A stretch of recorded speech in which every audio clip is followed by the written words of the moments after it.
The president's praise for his Secretary of State comes at a time when the Central Intelligence Agency is back in the news.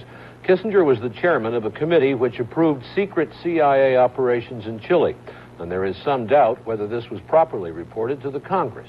Here is more on that story from our State Department correspondent, Richard Valeriani. During the president's flight from Washington to New York, a senior American official said he was confident that the CIA's secret operations in Chile could be defended on national security grounds. The official went on to say that an overwhelming case could be made that national security could be damaged if these kinds of operations were dropped.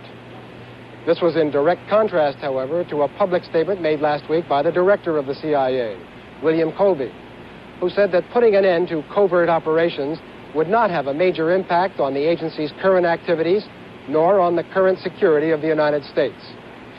In an apparent effort to defuse the controversy over the CIA and Chile, President Ford and Secretary of State Kissinger plan to brief the 5 top leaders of Congress at the White House tomorrow on what the agency did and why. Kissinger will also make his first public appearance before the Senate Foreign Relations Committee tomorrow morning to talk about détente.